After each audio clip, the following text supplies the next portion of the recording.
다 함께 성경 말씀 보시겠습니다. 마태복음 18장 32절부터 35절의 말씀을 보시도록 하겠습니다. 마태복음 18장 32절부터 35절까지 우리 한 목소리로 합독하시겠습니다. 시작. 이에 주인이 저를 불러다가 말하되 악한 종아, 네가 빌기에 내가 내 빚을 전부 탕감하여 주었거늘 내가 너를 불쌍히 여김과 같이 너도 내 동간을 불쌍히 여김이 마땅치 아니하냐 하고 주인이 노하여 그 빚을 다 갚도록 저를 옥졸들에게 붙이니라. 너희가 각각 중심으로 형제를 용서하지 아니하면 내 천부께서도 너희에게 이와 같이 하시리라. 아멘. 아멘. 한 주간도 주님의 은혜 가운데서 평안하셨죠? 무엇보다도 설날 명절 5인 이상 집합 금지를 했기 때문에 여러 모양으로 이렇게 한 식구가 왔다가 또 한 식구가 왔다가는 그런 바톤 타치가 이어졌다고 하는데 참 그래도 그 사회적인 질서를 잘 지켜나가서 너무나도 감사하고요. 국가에서 정한 법들은 잘 지켜나가는 것이 우리가 해야 되는 것입니다. 특별히 하나님께서 정하신 법이 있잖아요. 그건 뭐냐면 성경에서 이미 정한 거예요. 위에 있는 권세들에게 복종하라. 하나님이 세우신 것이기 때문에, 그리고 이 땅의 모든 것들은 하나님의 창조만에 이루어진 것이기 때문에 순종할 때 비로소 하나님의 영광이 드러난다는 거예요. 그러니까 우리는 어떤 일이든 순종할 수 있기를 바랍니다. 오늘은 지난 시간에 이어서 마태복음 18장 32절에서 35절의 말씀을 통해서 성령으로 말미암아 십자가의 능력으로 구원받은 자와 이론과 식으로 공부하고 배워서 깨달아서 이성적으로 혼적으로 구원을 받았다고 하는 자의 영적인 삶은 어떻게 다른가? 성령으로 구원받은 자와 육적으로 혼적으로 구원받은 자의 영적인 삶은 어떻게 다른가? 여기에 대한 내용을 한번 오늘 살펴보도록 하겠습니다. 내가 주님의 십자가 연회를 통하여 영원한 구원의 생명을 얻은 자인지 아닌지를 알 수 있는 유일한 방법이 있다고 말씀을 드렸습니다. 그것은 무엇일까요? 그것은 이웃이 내게 어떠한 죄를 지어도 우리의 심령의 중심으로 70번씩 7번까지도 진정한 용서를 이루는 삶을 살고 있는지 아닌지, 그러니까 이웃의 어떤 어물과 죄도 사랑으로 덮고 끌어안고 불쌍히 여기는 삶을 살지 않는다면 그 사람은 구원의 생명을 얻지 못했다는 거예요. 왜? 우리의 용서는 주님께 받은 용서만큼 용서하게 되어 있기 때문에 그래요. 그러니까 주님의 용서는 완전한 용서입니다. 그러니까 기독교는 뭐냐면 주님이 십자가에 주신 놀라운 구원의 능력, 그는 우리를 용서하신 거죠. 억만한 죄 없고 나를 용서하심으로 영원한 저주에서 심판에서 우리를 건져주심으로 영원한 생명을 얻게 하셨기 때문에 영원한 저주 가운데 들어갈 나를 건져주셨다면 나는 그 사랑의 은혜를 입은 자로서 반드시 이 땅에 이성이 어떤 사람이 잘못돼도 내가 영원한 저주 가운데도 나를 건져주신과는 비교를 할 수가 없다는 거예요. 그래서 기독교는 어떻게 용서를 해야 돼요? 주님께 받은 십자가 용서만큼 용서를 하게 돼 있어요. 근데 내가 용서를 하지 않는다. 9가지는 용서했는데 마지막 한 가지를 용서하지 않는다. 이 사람은 아직까지도 온전한 용서를 주님께로부터 받은 것이 아니라는 거예요. 그러니까 기독교는 어떻게 돼요? 무조건적으로 용서를 이루어야 돼요. 내가 주님께 받은 은혜와 사랑은 억만 번을 죽었다 깨어나도 갚을 수 없는 은혜였기 때문에 그래요.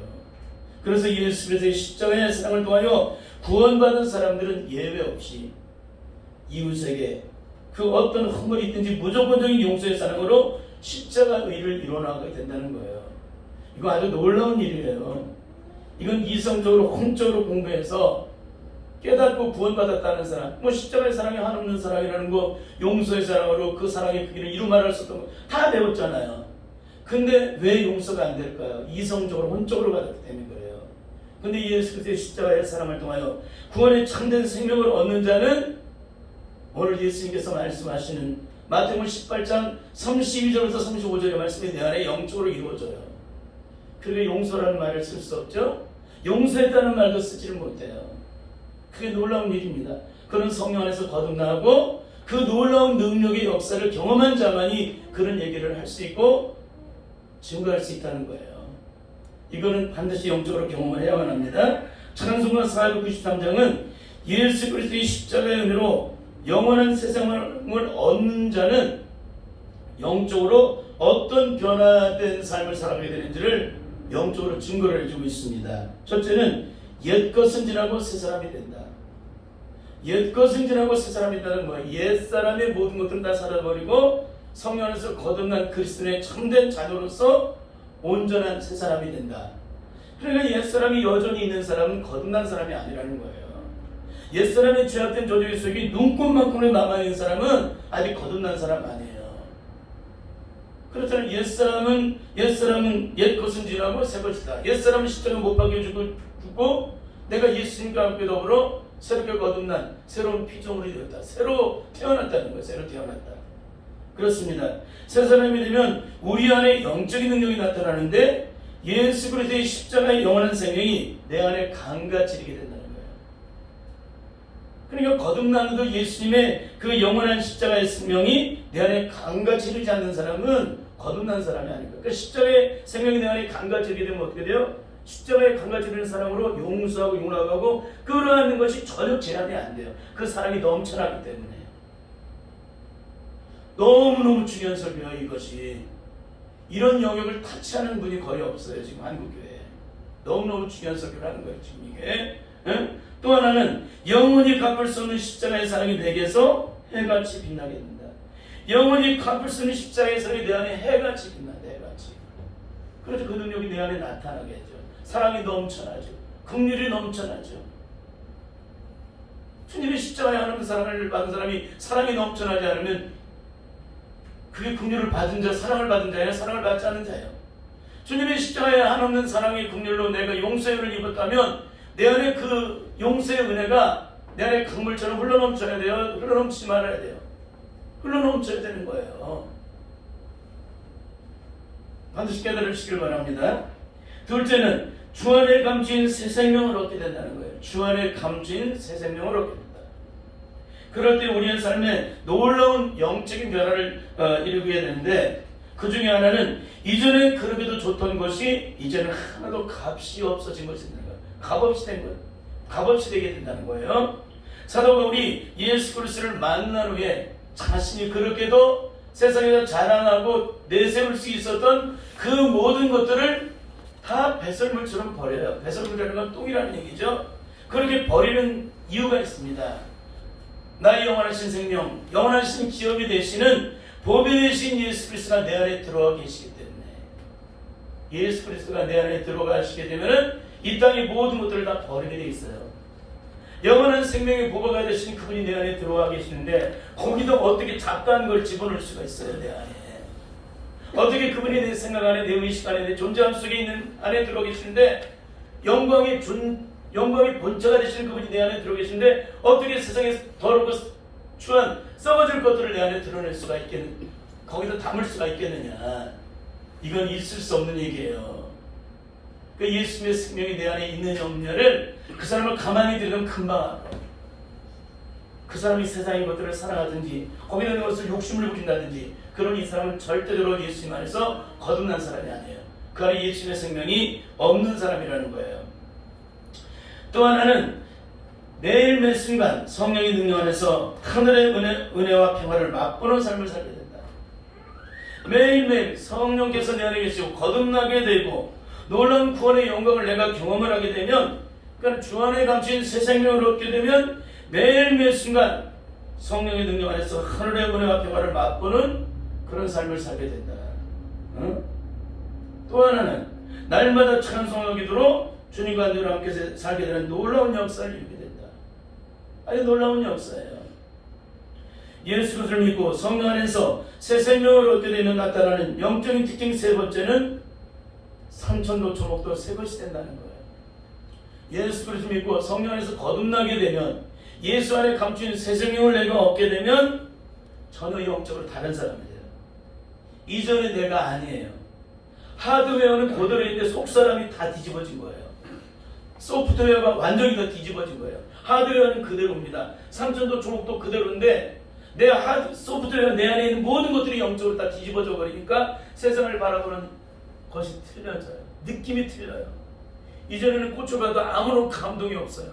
성령 임하시면 어떻게 돼요? 이 꽃 한 송이를 바라봐도 울어요. 어쩜 이렇게 아름답게 이렇게 꽃을 만드셨을까? 그리고 어떻게 이 작은 나무까지도 어떻게 이런 화려한 꽃들이 피어질 수가 있을까? 하나님의 놀라우신 그 섭리, 놀라우신 그 섬세함에 그 이루 말할 수 없는 영역 속에 이루어지는 하나님의 놀라운 능력들이 내 안에 영적으로 채워지기 때문에, 느껴지기 때문에, 깨달아지기 때문에 그분의 이루 말할 수 없는 하나님의 사랑들이 내 안에 채워지고 느껴지기 때문에 그런 것들을 우리가 고백을 하게 된다는 거예요. 그러니까 세상의 모든 것들이 다 달라지게 돼요. 그렇습니다. 내가 달라지면 세상이 달라지는 거예요. 내가 안 달라지면 세상은 달라지지 않습니다. 여러분, 사람들은 그런 생각을 하잖아요. 내가 넓은 집으로 좋은 집으로 이사를 가게 되면 삶이 달라질 줄 알아요. 달라져야 안 달라져요? 안 달라지죠. 내가 달라지면 초막에 살아도 그 삶이 달라져요. 그렇습니다. 하나님의 영이 내게 임하시게 되면 아무것도 바뀐 것이 없는데도 모든 것이 다 바뀌는 삶을 살게 된다. 내 신경이 완전히 새로워지기 때문에 그렇습니다. 예수 그리스도를 믿고 성령 안에서 새 생명을 얻으면 나타나는 가장 중요한 영적인 특징 네 번째는 죄인도 원수도 친구로 변하게 된다. 더 이상 원수가 존재하지 않게 돼요. 더 이상 죄인이 존재하지 않게 돼요. 예수 그리스도를 믿고 성령 안에서 새 생명을 얻게 되면 죄인도 원수도 친구로 변하게 된다. 왜 그래요? 그분의 사랑으로 용서를 받았기 때문에. 주님의 십자가의 사랑으로 용서를 받은 자는 더 이상 원수가 존재할 수가 없어요. 그분의 사랑으로, 감당할 수 없는 사랑으로, 한이 없는 사랑으로, 영원히 갚을 수 없는 사랑으로 용서를 받은 사람에게 어떻게 그 사랑으로 용서받은 자가 원수가 존재를 해요? 이건 죽었다 깨어나도 있을 수 없는 일이에요. 그러니까 성령으로 거듭나면 다 이런 놀라운 역사, 성령으로 거듭나고 심령이 철저하게 깨뜨려지고 부서지고 녹아지고 심령이 온전히 씻겨지고 그 안에 성령님이 임하시게 되면 놀라운 이런 역사가 성령 안에서 영적으로 저절로 경험돼요. 이거는 이런 놀라운 은혜를 심령이 깨져보고 부서지고 녹아져 봐야만 알아요. 그러니까 절대적으로 우리 이론과 식으로 알량한 머리로 쥐었던 저수 속에 있는 이 눈먼 소경 같은 지혜로 여기에 있는 이 설교를 분석하면 안 돼요. 절대적으로. 내가 배우고 공부한 걸 가지고 내가 배운 들 뭘 알아요? 솔로몬보다 지혜가 뛰어나요? 근데 우리는 알량한 지혜를 가지고 하나님을 세미나를 해. 하나님을 감히 하나님을 어떻게 하나님을 세미나를 해요? 내가 하나님을 얼마나 아는 것처럼 그런 어리석은 짓거리를 해요. 우리는 절대 그런 인생을 살아서는 안 되는 줄 믿습니다. 여러분, 예수 그리스도를 믿고 성령 안에서 생명을 얻게 되면 죄인도 원수도 친구로 변하게 됩니다. 어떻게 죄인도 원수도 친구로 변할 수가 있을까? 창세기 죄악된 인간은 그 어떤 인간도 하나님과 원수된 가운데 있기 때문에 아무리 발버둥을 치고 몸부림을 쳐도 용서를 할 수가 없어요. 네? 그것이 죄악된 인간의 영적인 실존입니다. 그런데 어떻게 주님의 십자가의 하나님 사랑으로 용서를 받게 되면 이 땅에 그 어떤 사람과도 원수를 맺을 수가 없게 될까? 어떻게 원수까지도 사랑하고 도리어 그 사람과 화해를 이룰 수 있을까? 주님의 십자가에 한없는 사랑은 영원한 저주받는 우리들을 십자가를 통해서 하나님과 화해를 시켜주셨기 때문에 그래요. 그 모든 죄를 십자가로 용서해 주셨기 때문에 그래요. 그래서 바울이 예수 그리스도를 인격적으로 만난 이후 가장 먼저 고백한 것이 있다면 나는 죄인 중에 죄인이요 괴수 중에 괴수라고 고백을 하는 것입니다. 그렇습니다. 영원히 갚을 수 없는 주님의 십자가의 사랑으로 영원한 구원의 생명을 얻은 자는 예의 없이 바울처럼 고백을 해요. 나는 죄인 중에 죄인이요 괴수 중에 괴수였기 때문에 이 세상에 어떤 사람도 나보다 악한 자는 없습니다. 그 사람이 아무리 억만 죄를 졌도 나는 그 사람보다 더 악한 죄인일 뿐입니다. 그런 사람에게 어떻게 원수가 존재를 해요? 존재할 수가 없죠. 오늘 본문의 말씀을 통하여 비유를 해보면 내가 받은 구원은 영원히 갚을 수 없는 일만 나눠 빚진 자가 모두 탕감받고 구원을 받는 것을 의미하는 것이고, 내가 타인을 용서하는 그 길은 100대론에 불과한 그런 것이기 때문에 이른머리 7번씩이라도 용서를 이루는 것은 당연하다는 거예요. 당연하다. 응? 1만번을 잘못해도 내가 받은 용서에는 조금도 눈꼽만큼도 미치지 못한다는 거예요. 타인이 아무리 나에게 잘못을 해도. 응? 그러므로 예수님의 십자가에 안 없는 사랑으로 용서를 받는 자는 이 땅의 그 어떤 사람들도 용서를 해야 된다는 거예요. 사랑으로 끊어야 된다는 거예요. 어떤 죄를 지적하거나 남을 판단하거나 정죄하거나 해야해서는 안 된다는 것입니다. 예수 그리스도를 믿고 성령 안에서 영적으로 새 생명을 얻게 되면 나타나는 영적인 특징 5번째는 죽어서가 아니라 살아있는 동안에 이 땅에 의해서 영원한 영생의 은혜를 맛보며 살아가게 되는데, 주님을 그 안에 모시고 살아가고 있기 때문에 하나님 나라가 저희 것이 되는 놀라운 역사를 이루며 살아가게 된다는 거예요. 그렇습니다. 천국은 죽어서 가는 나라가 아니죠. 이 땅에 살아있을 때 그 능력 안에서 영생의 은혜를 맛보며 살아가게 된다는 것입니다. 죽어서는 더 좋은 노래로 나를 구속하신 은혜를 늘 찬송하며 살아가는 것이 구원받은 자의 영적인 영광의 삶이라는 거예요. 그런데 과연 오늘 우리들의 삶은 찬송가 493장에 나와 있는 가사처럼 성령의 능력 안에서 그 영광과 축복을 그대로 누리고 살고 있느냐는 것입니다. 김송 집사와 돌아가신 김송 집사 어머니, 사회자는 모두가 다 이 땅에서 정말 끝없는 고통과 시름중에 절망하다가 예수님을 만남으로 새 생명을 얻고 나름대로 은혜의 삶을 살아가고 있는 분들입니다. 그러면 찬송가 493장을 비추어 볼 때 예수 그리스도의 생명을 얻고, 그러니까 예수 그리스도의 새 생명을 얻은 자로서 그 영광과 축복을 온전히 누리고 있는 분은 어떤 분일까요? 어떤 분일까요? 바로 돌아가신 김송 집사님 어머니만 그 영광과 은혜를 누리셨다는 것입니다. 왜 그럴까요? 성령으로 거듭나게 되면 이전과 180도로 뒤집어지는 삶을 살아가게 되는데, 오늘날 한국교회 영적인 심각함은 성령으로 거듭났다고 하면서도 거듭나기 전과 거듭난 후가 전혀 영적으로 변화가 없는 삶을 살아가는 것이 특징이라는 거예요. 예수 그리스도 믿고 성령 안에서 거듭나게 되면 이전의 삶과 180도로 뒤집어지게 돼 있어요. 모든 사람이 다 뒤집어지게 돼 있어요. 죄악된 길을 걸어가던 자가 죄악된 길을 버리고 의의 길로 걸어가는 것입니다. 저주 가운데 위했던 자가 하나님의 능력 속에 축복을 경험하고 누리게 돼요. 이전에는 사단의 저절에 매몰돼서 끝없이 고통하던 자가 주님을 찬송하는 자가 됩니다. 어떤 환경을 만드는지. 이게 예수를 믿고 거듭난 자의 영적인 축복이에요. 그러니까 이전과 예수 그리스도를 만나게 되면 이전과 180도 뒤집어지게 돼요. 우리의 삶의 모든 것들이, 왜? 우리의 신령이 뒤집어졌기 때문에. 그런데 만일 우리가 성령 안에서 온전히 거듭남을 경험하지 못하고 이대로 살아도 천국 간다고 착각을 하고 더 이상 영적인 생명의 은혜를 구하지 않는다면 우리의 결국은 어떻게 될까요? 다 멸망길로 갈 수밖에 없는 거예요. 그러니까 우리의 신령이 성령의 은혜를 받고 내가 오늘 찬송가 493명처럼 온전히 살아가고 있지 않다면 주님의 십자가 앞에서 철저히 엎드려야 돼요. 왜? 그 삶이 내게 영적으로 온전히 이루어지기까지 우리를 철저히 깨뜨리고 가라앉아야 돼요. 그렇지 않게 되면 그 신령의 저어떤 저주 속에 여전히 그 신령을 주장하기 때문에 영원한 멸망길로 갈 수밖에 없다는 것입니다.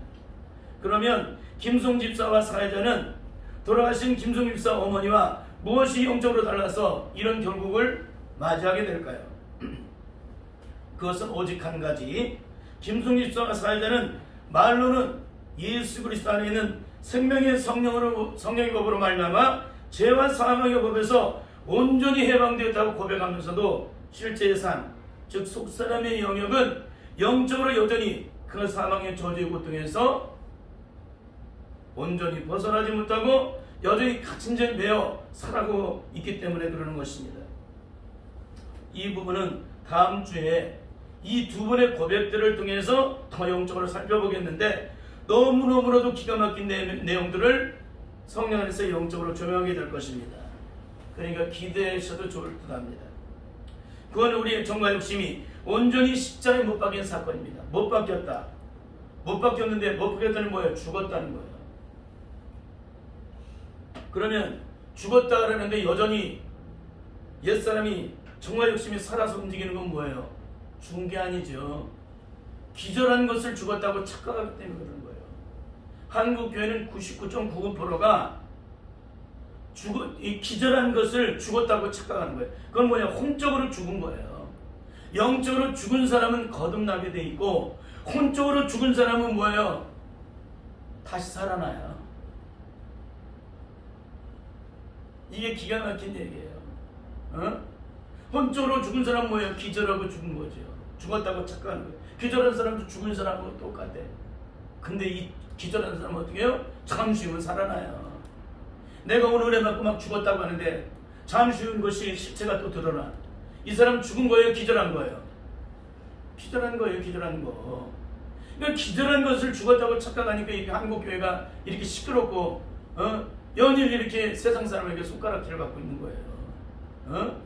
예수 그리스도를 믿고 거듭난 주의 자녀들, 예수를 믿는 주의 자녀들 중에서 세상이 변화가 되고 세상이 우리의 착한 행실을 보고 하나님께 영광을 드리는 삶을 살게 만들어야 되는데 지금은 어떤 거예요? 주님 우리에게 말씀하셨잖아요. 너희는 세상의 소금이요 세상의 빛이라고. 너희는 세상의 소금이요 빛이 되어야 되는데 지금 우리가 세상의 소금이요 빛이에요? 아니면 세상 사람들에게 어둠을 더 갖다 주는 존재예요? 세상 사람에게 혼돈을 갖다 주잖아요. 근데도 우리는 천국 갈 수 있다라고 말을 합니다. 여러분 이것은 기가 막힌 얘기예요. 제 설교를 조금이라도 영적으로 살펴볼 수 있는 사람이라면, 영적 눈이 눈구멍을 떠진 사람은 이 설교를 통해 자신을 조명을 하고 세상을 조명하게 돼 있어요. 그리고 나를 돌이킬 수밖에 없게 됩니다. 근데 이 설교를 들어도 전혀 느낌이 없어, 깨달음이 없어, 이 사람은 죽었다 깨어나도 구원의 생명을 얻을 수 없습니다. 억만 년을 살아도 안 돼요. 여러분 구원은 우리의 정말 욕심이 온전히 십자가에 못 박힌 사건입니다. 그래서 성령으로 거듭나게 되면 우리의 심령은 성령 안에 거하고 있기 때문에 더 이상 사망의 세력이 우리의 심을 주장할 수 없게 된다는 거예요. 왜? 성령님이 내 안에 들어와 계셔서 주인 되어 계시잖아요. 이 거듭나는 것은 성령님이 내 안에 들어오셔서 주인 되는 거예요. 그 성령님은 곧 예수님의 영이세요. 그분이 내 안에 들어오셔서 내 안에 좌정하셔서 나를 다스리고 계시는데 어떻게 악한 영이 우리를 주장해요? 그리고 주님이 내 안에 생명의 빛이 되어주시고 어둠이 조금도 없이 그분의 영이 내 안에 들어오셨는데 어떻게 내 안에 더러운 것이 감춰질 수가 있어요? 다 실체가 드러나지. 그러니까 그분이 내 안에 들어오시면 내 안에 더러운 것들이 견디지를 못해요. 악한 것들이 견디지를 못해요. 다 뛰쳐나가지 않을 수가 없어요. 여러분 빛이 어두운 마음의 빛을 한번 딱 켜보십시오. 형광등 하나만 딱 켜보십시오. 그러면 어둠이 순식간에 떠나가 버려요. 예수 그리스도의 내 안에 들어오시면 내 안에 있던 어둠의 세력이 순식간에 떠나가는 거예요. 이게 거듭나는 거예요. 이게.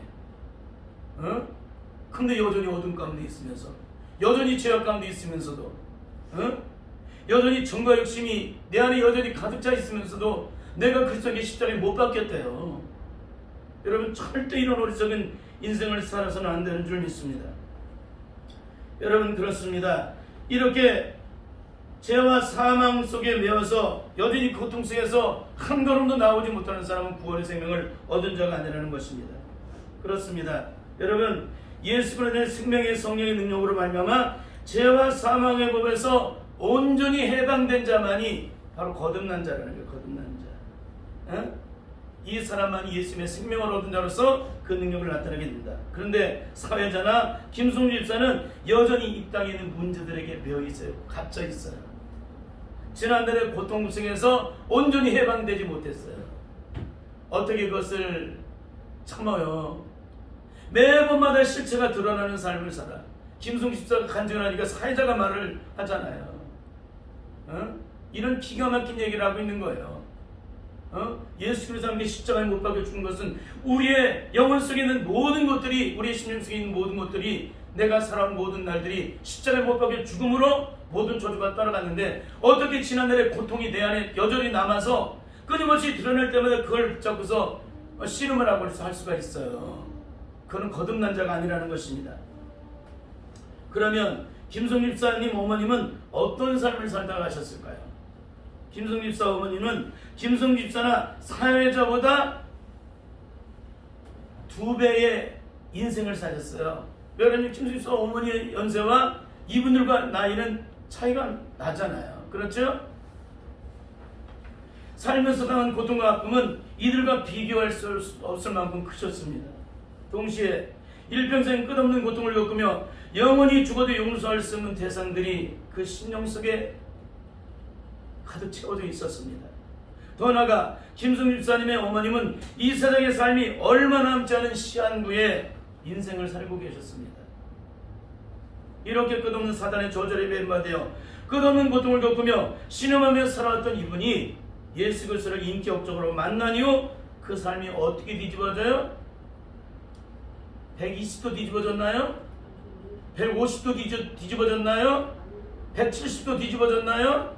아니요, 180도 완전히 뒤집어지셨어요. 이거 기가 막힌 얘기를 하는 거예요. 지금 한국에 있는 모든 사람이 이 설교를 들어야 돼요. 지금 이건 주의 정도부터 들어야 돼요. 예수 그리스도를 만나니까 김성주 집사님이 완전히 180도 뒤집어져 버리잖아요. 시한부 인생이 원수로 가득 차 있던 원한 맺히고 원통을 풀 수 없었던 이 인생의 삶이 그렇게 뒤집어져 버려요. 그것을 어떻게 할 수 있을까요? 김성주 집사님 어머니는 예수님을 진정 인격적으로 만나기 전 거구가 180도로 완전히 뒤집어졌다는 걸 삶으로 증거를 해요.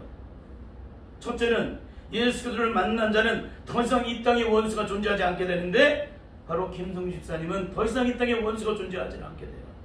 예수 그리스도를 인격적으로 만나니, 이 기가 막힌 얘기예요. 둘째는 김성주 집사님 어머니는 더 이상 원수가 존재하지 않다는 것을 실제의 삶을 통해서 그 능력을 증거하고 계세요. 그렇잖아요. 아무리 말로 원수가 존재하지 않는다고 하면서 삶으로 증거하지 않으면 뭐예요? 그건 죽은 거예요. 죽은 거. 응? 세 번째는 김성주 집사님 어머니는 용서라는 말을 더 이상 쓰지 않아요. 용서라는 말을 쓰지 않습니다. 왜? 내가 받은 바 주님의 용서는 영원히 갚을 수 없는 그 용서이기 때문에, 내게 아무리 악한 짓을하고 나를 고통으로 이끌었어도 그 사람은 내가 받은 용서에 억만분의 1도 비교가 안 돼. 그냥 용서라는 말을 안 써. 이 말 너무너무 중요한 얘기예요. 이거 용서라는 말을 쓰지 않습니다. 내가 받은 용서의 은혜가 얼마나 큰지를 그걸 영적으로 증거를 하고 있는 거예요. 김성주 집사님 어머니는 잠시 전까지만 해도 죽어도 용서할 수 없는 사람이 세상에 가득 찼습니다. 특별히 자신의 남편. 그런데도 예수 그리스도를 인격적으로 만난 이후 영원히 용서할 수 없는 남편을 향해 더 이상 용서라는 말을 쓰지 않게 됩니다. 네 번째, 김성주 집사님 어머니는 거꾸로 용서를 비는 분이 되세요. 기가 막혀요. 죽어도 천만만 억만만 죽어도 용서할 수 없는 사람이 그 사람을 거꾸로 용서를 비는 사람이에요. 이게 기독교예요. 이게 여러분, 제가 지금 이 수많은 날 고통을 겪었던 이유가 이겁니다. 아무리 말해도 이 얘기를 못 알아들으니까요. 에? 근데 하나님이 너무너무 김성주 집사님을 귀하게 여기셨는지, 저와 저를 또 귀하게 여기셨는지 그분을 통해서 조명을 하게 하시는 거예요. 적나라하게. 여러분, 김성주 집사님 어머니는 도리어 거꾸로 용서를 비는 자가 돼요. 이거는 있을 수 없는 얘기야. 이건 있을 수. 아담의 원죄를 따라 여전히 선악과를 먹고 있는 인간의 특징은 자신의 허물은 죽어도 못 봐요. 타인의 허물은 현미경을 놓고 먼지만한 문제가 다 들춰내고 이걸 까발리고 이걸 따지고 이걸 가지고 상대방을 능지처참을 직성이 풀리는 것이 선악과를 먹는 자의 영적 특징이에요. 근데 이분은 예수 그리스도를 인격적으로 만난 이후 이 지나다니는 모든 허물과제는 그분이 아니라 바로 나 때문에 일어난 일이라는 걸 알게 되는 거예요. 여러분, 이게 주님이 십자가 앞에 나가서 엎드려 기도하면 주님은 누구 편이라고 그랬어요? 내 편이 아니라 언제나 상대방 편이라고 그랬잖아요. 상대방 편이기 때문에 그 앞에 가서 고꾸라져서 잘못했다고. 다 그런 기도를 하는 사람은 뭐예요? 잘못된 게 없는 사람이에요. 상대방이 끝없이 나에게 잘못하고 고통을 갖다 주고 힘들게 하는 존재이기 때문에 그걸 가지고 기도를 하는데, 주님은 어떻게 얘기하세요? 거꾸로 얘기하세요. 거꾸로. 네가 그 사람을 더 사랑해야 되고, 네가 내가 받은 사랑으로 사랑하고 용납하고 끌어가는 것이 마땅한데도 네가 그 사람을 정죄하고 있다는 거예요. 그것 때문에 주님이 저를 뒤집어 놓으세요. 근데 어떻게 그 사람을 정죄를 해요? 우리에게 일어난 일은 모든 일이 일어나고 있지만 그 일을 주님의 십자가 앞에 가져나오면 그런 놀라운 역사가 일어난다는 거예요. 이게 십자가예요, 십자가. 응? 그래서 천번만번 죽었다 깨어나도 자신의 잘못과 허물은 눈금만큼도 없고 모든 잘못은 오직 상대방에게 책임 전가라는 선악과를 먹은 사람이 예수님 만나면 뒤집어지게 된다. 완전히 거꾸로 뒤집어진다. 그래서 김성민 집사님은 죽어도 용서할 수 없는 사람을 용서하게 되고 모든 잘못이 상대방이 있다고 생각했던 분이 백발로 뒤집어져서 거꾸로 상대방에게 자신의 잘못을 비는 사람이 돼요. 비는 사람이. 응? 특히 몹쓸병에 걸리게 해서 정말 미안하게 남편을 향해 당신의 잘못은 하나도 없습니다. 이 모든 사단이 일어난 책임이 바로 자신에게 있다고 고백을 해요. 일평생 살면서 이 모든 불행의 책임이 남편에게 있다고 책임져가는 분이 어떻게 이런 삶을 살아갈 수가 있을까? 예수님의 십자가의 용서를 받게 되면 그런 놀라운 역사를 이루게 돼요. 진짜 용서를 받는 걸 얘기하는 거예요. 여러분, 이 세상의 이치로는 죽었다게 하는 이걸 용서할 수 없는 겁니다. 근데 예수님을 믿고 뒤집어지게 되면 그 일이 식은죽 먹기도 쉬워져요. 용서가. 도리어 거꾸로 용서를 비는데 그게 식은죽 쉬워져. 상대방이 다 잘못됐다고 여겼던 것이 하나도 잘못한 게 없고 내가 그 사람을 그렇게 만드는 거야.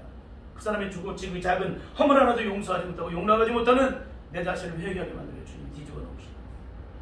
그런 사람이 어떻게 남을 정죄를 하고 판단을 해요. 다섯 번째는 남편을 만나는 것이 얼마나 큰 축복인지를. 이전에는 왼수였어요. 왼수. 남편을 만난 게 왼수였습니다. 근데 남편을 만난 것이 얼마나 큰 축복인지를 고백하고 있습니다. 내가 당신을 만나지 않았다면 이 보석 같은 내 자녀를 어디서 얻을 수 있었겠느냐. 진정으로 감사의 고백을 해요. 남편한테. 지금 이분이 지금 죽어가고 있습니다. 시한부의 인생을 살고 있는 분이에요. 어? 여섯 번째는 세상의 모든 사람들과 화해를 이루어요. 십자가의 용서를 통해서 하나님과 화해가 된 자는 이웃과 화해가 이웃과 하나님과 화해를 한 사람은 이웃과 화해가 당연히 이루어진다는 거예요. 오늘 김동준 집사님이 누구하고 화해를 해요? 이웃과 화해를 하죠. 김성진 집사님의 어머니는 예수님의 십자가를 통하여 하나님과 온전한 화해를 이룬 후에 이 놀라운 역사를 이루게 되는데 자신에게 늘 고통을 안기는 고모들과도 또 아이들의 새엄마와도 온전한 화해를 이루고 남편을 만나서 다시 또 화해를 해요. 참 기가 막히죠. 호주에서 한국으로 와서 그 남편을 다시 만나서 전 남편을 만나서 온전한 화해를 해요. 일곱 번째는 죽음은 모든 인간이 가지고 있는 공포인데도 김성 집사님 어머님은 죽음이 더 이상 두려움의 대상이 되지 않게 됩니다. 김성 집사님 어머님은 공고지 않은 교회 목사님을 만나기 전에는 죽음의 고통 속에 갇혀서 두려움으로 가득 찼던 그런 삶을 살았는데 예수님을 인격적으로 만나고 십자가의 사랑과 그 은혜를 경험한 후에 어떻게 돼요? 죽음이 더 이상 두렵지 않게 돼요. 여러분, 이 세상에 어떤 사람이 죽음이 두렵지 않은 사람이 있겠어요? 근데 주님을 인격적으로 만나게 되면 우리의 죄악이 씻겨지게 되면 더 이상 죽음이 두렵지 않는 사람이 돼요. 여러분, 이것을 볼 때 지난번에 말씀드렸죠? 북한군에 끌려간 14명의 목사님들, 이분들 예수님 진정으로 만난 분들이야 안 만난 분들이에요. 그렇게도 대단한 믿음, 그렇게도 열렬하게 믿었던 분들을, 어떤 분은 맹목적으로 믿었다, 맹신자적인 그런 믿음을 가졌다고 자기 아버지를 고발했던 대유가 있는데, 이 죽음 앞에서 뭐예요? 담대하다는 거예요. 담대하다. 예수님을 만난 사람. 그렇습니다. 오늘 김성기 집사님의 어머님의 행하신 일은 오직 성령 안에서 온전히 거듭난 자만이 나타낼 수 있는 영적인 능력을 그대로 나타나셨다는 거예요. 죄악 중에 출생한 인생은 천번만번 억만번 죽어도 깨어나도 이룰 수 없는 영역이라는 것입니다. 죄악된 저주의 속에 눈금만큼이라도 자신 안에 있는 사람은 절대 이런 능력을 나타낼 수가 없는 영역이라는 거예요. 우리 안에 사탄의 저주의 소욕이 죽이고 멸망시키고자 원하는 그 저주력이 있는 한, 눈금만큼이 있는 한 우리는 온전한 하나님의 의를 드러낼 수 없어요. 근데 김성진 집사님의 어머님은 온전히 그 의를 드러내잖아요. 네? 말씀을 마치겠습니다. 사랑하는 여러분, 구원은 죽을 때 받는 것이 아니에요. 죽어서 받는 게 아니에요. 여러분, 천국은 죽어서 가는 나라가 아니라 살아서 가는 거예요. 살아서.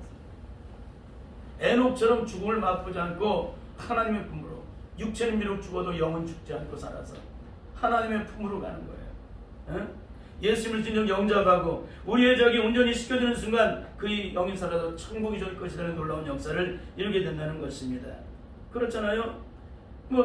우리가 이렇게 예수 그리스도를 영접하고 구원받은 자를 찬송가 495장에서 이렇게 말씀하고 있죠. 내 영혼이 은총 입어 중한제짐 벗고 보니 슬픔하는 일상도 천국으로 화하도다. 내 영혼이 은총 입었어요. 중한제짐을 다 벗었어요. 근데 벗고 나니까 슬픔하는 일상이 어떻게 되는 거예요? 천국으로 화하도다. 아니 과연 천국이 이루어졌냐? 이거 영적으로 성령 안에서 천국이 이루어졌느냐? 아니다. 그럼 이 사람은 중한제짐을 벗은 사람이 아니에요. 이거 착각하면 안 돼요. 응? 할렐루야 찬양하세. 내 모든 죄 사함받고 주 예수와 동행하니 그 어디나 할라라. 내 모든 죄를 사함받으면 누구와 동행한다는 거예요? 주 예수와 동행하게 된다는 거예요. 성령님이 내 안에 들어오셔서. 그렇게 되면 그 어디나 할라라가 이루어진다. 과연 것이 내게 이루어지고 있느냐? 성령 안에서. 찬송가 204장은 예수를 나의 구주 삼고 성령과 피로 거듭나니 예수님을 나의 구주로 삼았어요. 성령과 피로 거듭났어요. 그럼 이 세상에서 내 영혼이 하늘의 영광을 누린다. 이 세상은 지금 여전히 악해요. 여전히 어둠으로 가득 차 있어요. 여전히 사단이 지배를 하고 있어요. 그런데도 예수로 나의 구주 삼고 성령과 피로 거듭나게 되면 악한 마귀가 지배하는 이 세상 속에도 내 영혼이 하늘의 영광을 누린다. 이게 영적으로 거듭난 거예요. 내 육체는 매일 수 있지만 내 영혼은 자유함을 얻는 거예요. 이게 거듭나는 거예요. 이게.